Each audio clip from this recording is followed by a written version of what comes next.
For 1,000 years, every Gumiho drama has told us the same story. The nine-tailed fox desperately wants to become human.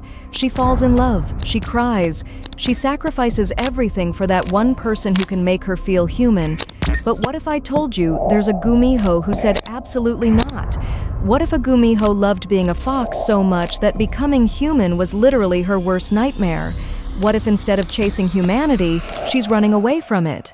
That's exactly what No Tale to Tell does, and honestly, it's genius.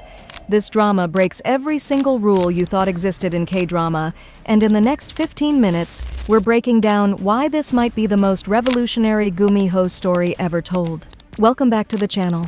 If you're someone who watches K-dramas specifically because you're tired of the same old tropes, then this video is absolutely for you. Make sure you hit that subscribe button right now because we're going deep into character analysis, storytelling breakdown, and why this drama is going to stick with you long after the final episode airs. We're not just recapping the plot here, we're analyzing what makes this story actually work on a psychological level. So if you want K-drama content that respects your intelligence, stick around. In the next 15 minutes, here's exactly what we're breaking down together.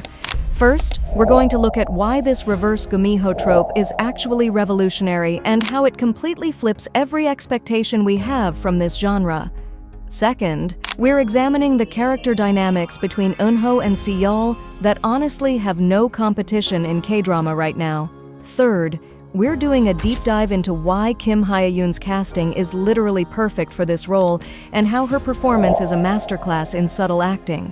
Fourth, we're unpacking the magic system and why the consequences actually create real emotional stakes instead of just being fantasy spectacle. And finally, we're talking about what this drama means for K-drama as a whole and why it matters that we're getting stories like this in 2026. Alright, let's dive in. Every Gumiho drama follows the exact same formula, and honestly, we can all recite it by now. The nine-tailed fox is desperate to become human. It's her dream, it's her goal, it's her entire motivation for the entire series. She'll do absolutely anything. Sacrifice her power, lose her immortality, give up her tails, just to feel what it's like to be human for 1 second. But Eun-Ho? She's like, actually, no thanks. For centuries, she's had the option to become human. She's had the path. She's had the opportunity laid out in front of her. And she made a conscious choice to stay a fox. Why would she ever do that? Because she understood something that most Gumihos in K-drama don't seem to grasp. Weakness isn't beautiful, and immortality is actually incredibly convenient. Think about what humans have to deal with every single day. Humans experience constant pain, disease, exhaustion that never goes away, the horror of aging, the relentless, suffocating need to constantly prove yourself to everyone around you. You have to work, you have to compete, you have to convince people that you're worthy of their time and attention. As a nine-tailed fox, Eun-Ho had literally everything a person could want. She has wealth. She runs a secret business granting wishes to people who are desperate enough to find her. She has power. She has supernatural abilities that most people can't even comprehend. She has freedom because she answers to absolutely no one. She has eternal youth and ageless beauty. She never gets tired. She never gets sick. She never has to worry about death or decline or becoming irrelevant. So why in the world would she ever trade all of that just to become mortal? Just to become tired? Just to become weak? This is where the genius of the drama really kicks in. The story isn't asking you the same question we've heard 1,000 times. Will she choose love over immortality? No. It's asking a much harder, much more devastating question. Can she choose love even though choosing love means losing absolutely everything? That's not a fantasy question anymore. That's a terrifyingly real question.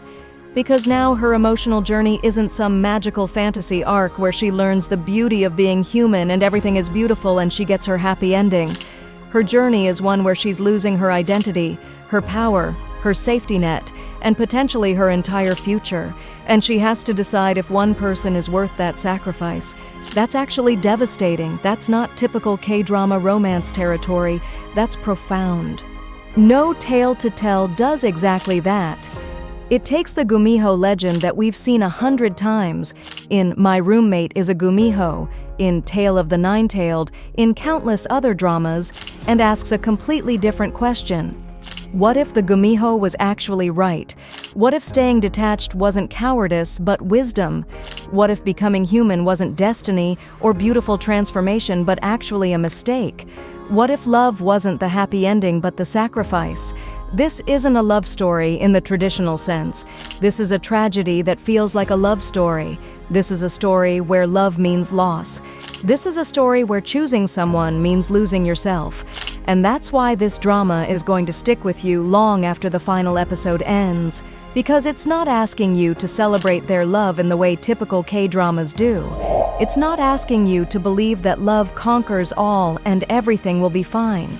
It's asking you to sit with the grief of their choice and recognize that sometimes the most beautiful decisions are the most devastating ones.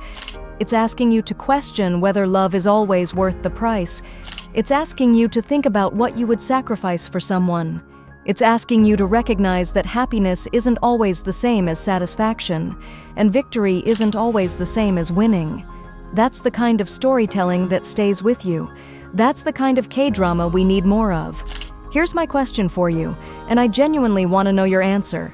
Do you think Eun-Ho should have fallen in love with Si-yeol? Was it the right choice? Or do you think the version of her that stayed detached, stayed powerful, stayed herself, was actually the happier ending? Because both are valid arguments and both are tragic in different ways. Drop your answer in the comments below. I read literally every single comment you leave, and this debate is actually the heart of why this drama works. It doesn't give you easy answers. It doesn't tell you that love is always worth it, or that sacrifice is always noble. It makes you think. It makes you question. It makes you have a real opinion about what you just watched. Every K-drama gives you a female lead who's strong. She's independent. She stands up to men. She has her own career and her own dreams. But here's the thing that nobody talks about. 99% of the time, she's still waiting for validation from the male lead. She's still waiting for him to notice her. She's still waiting for him to prove that she's worthy of love. She's still defining her strength in relation to the man in her life. Eun-Ho? She's not waiting for anything. She's not seeking validation from anyone. She's a Gumiho who deliberately chose not to become human. She's rich. She's powerful. She has options, she has everything, and that changes absolutely everything about how we understand her as a character. In the next 10 minutes, we're breaking down why Eun-Ho is the female lead that K-drama has been waiting for. Traditional female leads follow the Cinderella blueprint. They start powerless, they're struggling, they're alone. Then they meet a powerful man, and he rescues them or validates them or elevates them into a better life. She becomes worthy through his attention. She becomes valuable because he chose her. That's the formula. That's what we've seen 1,000 times. Eun-Ho inverts this completely. She doesn't start at rock bottom. She starts with immortal power. She starts with financial independence. She's had centuries to build wealth and security. She starts with zero emotional vulnerabilities because she's chosen not to let anyone in. She starts with zero need for validation because she doesn't care what anyone thinks of her. So the male lead doesn't save her. The male lead doesn't rescue her. The male lead complicates her. Instead of asking, how do I become worthy? She's asking, what am I willing to lose for connection? Instead of asking, will he love me? She's asking, do I love him enough to give up forever? Those are fundamentally different character arcs. She's not being elevated, she's being grounded, she's not being saved, she's being challenged, she's not learning how to be worthy, she's learning how to be vulnerable. And that's terrifying in a way that Cinderella never was because she's choosing to become weaker. She's choosing to become mortal, she's choosing to become human. Kim Hye-yoon's performance is subtle in a way that mainstream K-drama rarely allows for or even rewards. Eun-Ho doesn't have big emotional breakdowns. We're looking at the cinematography. We're examining the dialogue. We're thinking about what the director is trying to say through visual storytelling. If you want K-drama content that respects your intelligence and your time, that treats you like someone who actually cares about good storytelling, then you know exactly where to find me. Thank you so much for watching. I really appreciate every single view. I appreciate every comment. I appreciate every subscription. It means everything. I'll see you in the next one. She doesn't cry and scream and throw things. She doesn't have a scene where she runs in the rain and confesses everything at the top of her lungs. Instead, she has these tiny moments that mean everything. The way her hands shake when she's hungry for the first time. The way she looks at Si-yeol when she realizes she cares and immediately looks away because she knows what that means. The way she laughs awkwardly, like she's still learning the language of joy.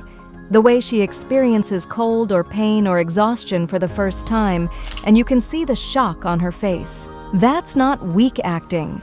That's restrained acting. That's the kind of performance that requires you to trust your audience to understand subtext. That's the kind of performance that says more through what's not said than through dialogue. And in a genre that loves melodrama and big emotional moments, restraint is actually revolutionary. It's radical. It's the opposite of what we've been trained to expect. Most actresses in K-drama are rewarded for making big choices, for playing their emotions loudly and clearly. Kim Yoon does the opposite. And it works because she's playing a character who has spent 1,000 years learning not to feel. Of course, her emotional breakthrough would be quiet. Of course, it would be subtle. Of course, it would be something you have to pay attention to catch. What makes Eun-Ho real as a character is that she's not fighting her nature or suddenly becoming someone she's not. She's accepting that her nature is actually changing. She didn't ask to become human. She didn't ask for this. But now that it's happened, she can't pretend that the experience doesn't matter. She can't pretend that Si-yeol doesn't matter. The conflict isn't, do I love him or not? That's too simple. The conflict is, loving him means I can never go back, and I'm not sure I'm brave enough for that. She's not in a love story. She's in a horror story. She's losing her immortality one day at a time. She's becoming attached to someone even though she knows that attachment has an expiration date. She knows she's going to die. She knows she's going to age. She knows she's going to experience loss and pain and sickness and all the things that she avoided for 1,000 years. And she's choosing that. She's choosing him. She's choosing the human experience with all its suffering because the alternative is loneliness. That's devastatingly real. That's not fantasy. That's the actual terror of commitment. That's what love actually costs. That's why Eun-Ho is such a complex, interesting female character, because her story isn't about finding love or becoming worthy. It's about losing everything and deciding that's okay. So here's my question. Would you make the same choice? Would you trade forever for one person? Would you choose mortality for connection? Drop your answer in the comments because I want to hear what you think. And if you loved this character breakdown, subscribe, because we're doing deep dives like this for every major character in this drama. I'll see you in the next one. No Tale to Tell shocked me. In episode 1, I was not expecting this drama to be this good. I was expecting a standard Gumiho romance with the typical K-drama formula. I was expecting the Gumiho to be desperately trying to become human. I was expecting a love story where true love conquers all. But that's not what I got. That's not what this drama is at all. In literally the first episode, No Tale to Tell broke every Gumiho rule I thought existed. Here's why this drama just became my favorite of 2026. First, the Gumiho doesn't actually want to be human. That's insane. That's the opposite of every Gumiho drama ever.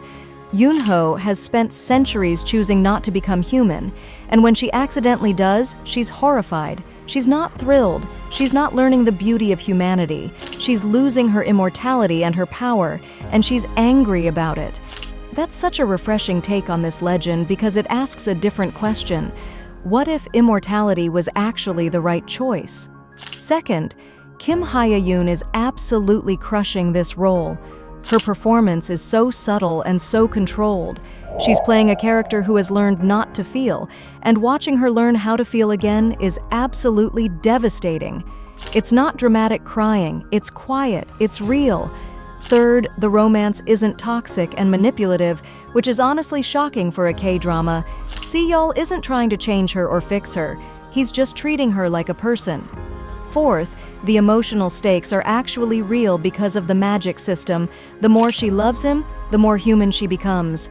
And that has real consequences. That's not just fantasy spectacle. That means something. This drama is different. This is the kind of K-drama we've been waiting for. What did you think of the first episode? Have you watched it yet? Drop your thoughts in the comments. Subscribe if you want more K-drama reactions and analysis. I'll see you in the next one.